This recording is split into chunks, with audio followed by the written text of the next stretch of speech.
Welcome to TJbletop. I am your humble bard, TJ, here to tell you another story from the table. I know this is a very unpopular series. Well, popular in some, just to get a lot of views. I don't care. I am going to a medieval fair as you watch this video, so I'm in the mood to get medieval and talk a little bit about my Dungeons & Dragons time. And this is by Patreon request, so hey, I don't mind talking D&D a little bit. If someone on my Patreon wants it, they get it. So, I'm here to talk about my character Renard, who I described earlier as the deadliest ranger ever. Probably not. Probably an exaggeration.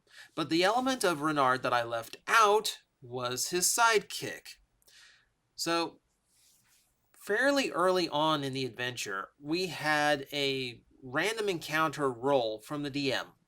And we were just walking off of a ship coming into port, just basic stuff just to get into town. We were basically rolling just to see if anything weird had happened. Someone at the table rolled like crazy high, like 98, 100 on a percentile dial. Something like stupid high. And the DM starts laughing. This is never a good sign, is it? So the DM proceeds to describe to us that the captain starts shouting in his quarters, and he runs out onto the deck of the ship, chasing a little red winged lizard, and screaming something about his coin purse. So, what this turned out to be is a Pseudodragon. It is a very small dragonkin. It is essentially a intelligent winged lizard, dragon-like, but not actually a dragon. So they are typically familiars. They are companions for your trip. So player who rolled this was trying to get the Pseudodragon had hidden behind some barrels. So they were trying to said player was trying to coax it out with some little bits of food. Wasn't really interested. Wasn't really in for it. I think back to what happened. The captain is angry about his coin purse. So it's a little bit of meta gaming because my character would not have known this, but he would have been perceptive enough to pick up on what the Pseudodragon was after. Because like all types of dragons, they love treasure. So he was after money.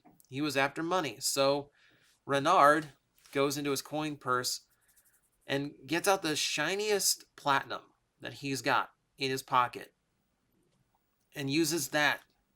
And sure enough, Pseudodragon comes out the barrel, takes the coin, just like super happy with the coin, stares at my character, and makes the bond. And now my character has a Pseudodragon familiar, which is awesome because it's the second D&D character with the same DM, by the way, who has a dragon friend. It's just a running gag at this point. I do feel bad for the other player because they were trying so hard. They just didn't pick up on the clue. But I mean, at that point, it's fair game. You gave it a shot. You didn't pick up on the hint. So I'm sorry. I'm sorry. So we tried to get it. So this is where I started finding out what kind of character I've now gotten myself involved with. We're trying to pick up a name. We're trying to pick a name. We want to keep it simple and keep it short.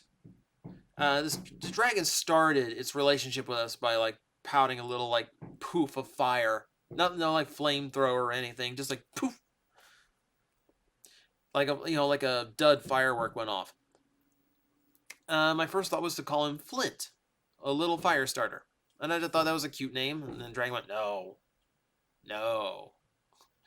And okay, he goes, bigger. Okay, so bigger fire names, just so fire, flame, no, bigger. dragon has a little bit of an ego to him. Dragon thinks he's a full-size dragon when he's like pocket size. He's like the size of one of those pet dogs people carry around in their purses. So we're trying to go through names, and the DM is rolling dice to see, every time we suggest names, is it like that name? No. How about Inferno? Let's name it Inferno. No, it's too long. Like it needs to be like a punchy name, like one syllable. I settle on Blaze, and that one stuck. The dragon liked the name Blaze. So my Pseudodragon is now named Blaze. Okay, so it's a tiny little Pseudodragon. And this is perfectly well and good. Okay, awesome. We get into a lot of big fights. We get into a lot of dangerous situations. I don't think I really want him in some dangerous position here. And he'll want his own little place to tuck away. So I figured, let me go get like a pouch. Let me go get a bag or something that he can kind of nestle in, keep his little coins in when he picks them up. Just like a little place for him to hide out. And I want it to be magical because I don't want it getting destroyed. Magic items are very hard to destroy. So if in a fight, he can tuck into here and he'll be completely safe, right? That was the idea. We go to a shop. And I'm looking through the bags, but Blaze is looking too. And Blaze is looking around and he points to like this super fancy bag. Super fancy magic bag. I don't even know what the magic bag is, but like this is the one Blaze wants. I look inside, and, like there's some like there's like just really plush inside, like little cotton balls or something. Like, oh well, this is actually pretty comfy and cozy. Okay, it's a little expensive, but okay, if it's what my Pseudodragon wants, it's what my Pseudodragon gets. I'm gonna be a good dragon mom and give him what he wants. So it turns out it was a bag of tricks. And if you don't know what a bag of tricks is, you reach into it, and with it, from within, you can pull a fluff ball, which you can then throw. And in the spot that the puff ball lands, an animal appears. It's one of 8 different animals. It's rolled on a die to see which one you get. And it can be all manner of things. It can be a tiger. It can be a weasel. It's a pretty wide berth of items. So this is the one Blaze wants. Okay, fine. It'll protect him. It's comfy, cushy inside. Interesting little benefit. Before we even get out of the store, Blaze starts playing with the bag and throws all 3 puff balls on the ground. And suddenly we are crammed into the store with a giant jackal, a gorilla, I believe, and then a axe beak, which is a giant bird with a beak axe, as it sounds like. So now we've taken up every inch of space in this store. Very, very slowly have to work everything out.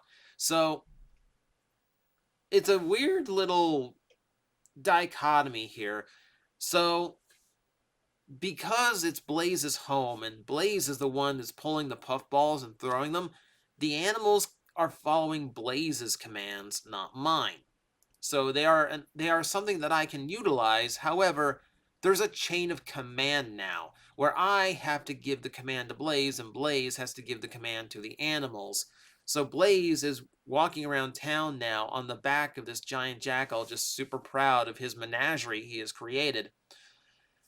At this point, you're probably looking at the title of this video and going, who's really training who here? And if you think the title is wrong, you're right.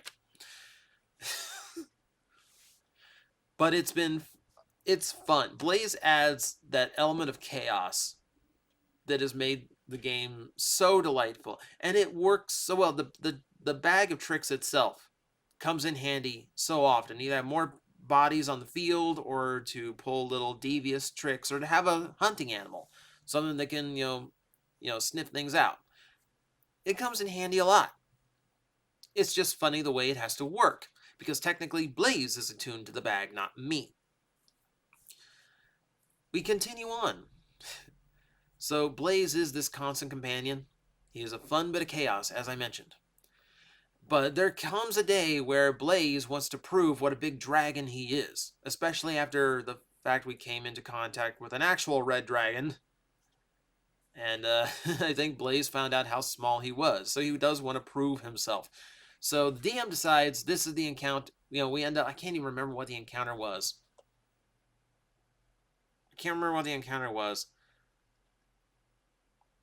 I'm trying to think.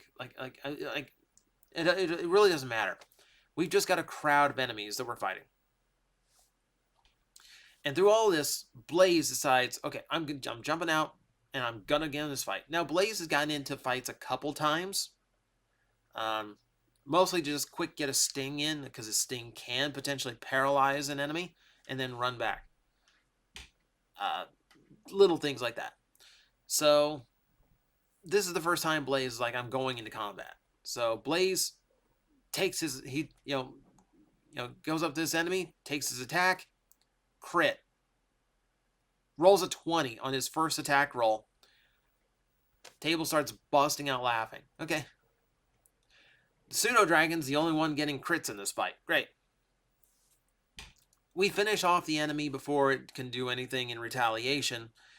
And the next turn comes around. Blaze wants to stand on top of his fallen prey triumphant. There's too many people around. He has to pull somehow this tiny little dragon has to pull this full-size humanoid body out from the pile in order to stand on top of his kill triumphantly. Okay, Blaze, roll a strength check to see if you can even do this. 20. Nat 20. Again, 2 in a row. The dragon is rolling like a god, all right? At this point, this is too entertaining for us. At this point, the DM says, you know what? If Blaze survives the combat, he gets to be a sidekick. Becoming a sidekick is basically awakening an NPC into a semi-PC. They level at the same rate as the party. They're not as strong as a normal PC, but they can actually have a decent hit point pool and have their own benefits in combat. So it actually does behoove you to get a sidekick. Now, it doesn't mean you're handling 2 different characters at the same time, but it does give you plenty of extra options. So this is actually appealing. So now it's all like, protect the Blaze. Everyone protect the lizard. Nobody let any harm come to this dragon. If any harm comes to this dragon, we will take down every one of you people. Because we want to see it happen now. We figure, like, at this point, Blaze is kind of earning it. Third round of combat comes up. We're in, like, protect Blaze mode now. Blaze still wants to fight. So he finds an enemy. Sting. What do you think he rolls? What do you think Blaze rolls? Yes, he rolls a nat 20 again. 3 nat 20s in a row. And gets the kill. He dropped the enemy on that sting. The table's dead now. There's nothing in the... There's no... We beat... Okay, fine. We beat all the enemies. We beat the big general of the team. None of this matters. All of this is now about Blaze. Somehow, Blaze has just commanded all the attention. So, Blaze survives. Blaze gets to be the sidekick. So now I got this nice, like my Robin to my Batman, or my Batnard, if you remember the previous story. And it's been a lot, again, it's been a lot of fun. There's been some emotional moments, there's been chaotic ones, and there's been a lot of tomfoolery in battle. And that's what you get with a sidekick. That's what you get with a Pseudodragon in general. And hopefully, I get to tell you more stories about my little dragon friends. Till next time. Guys, I am facing the most powerful enemy any YouTuber can face, the algorithm, and I need your help to defeat him. Hit the like button, hit the subscribe button, hit the notification bell, and leave a comment. Every time you do, we attack that algorithm and we drive it back until it can no longer defeat this channel.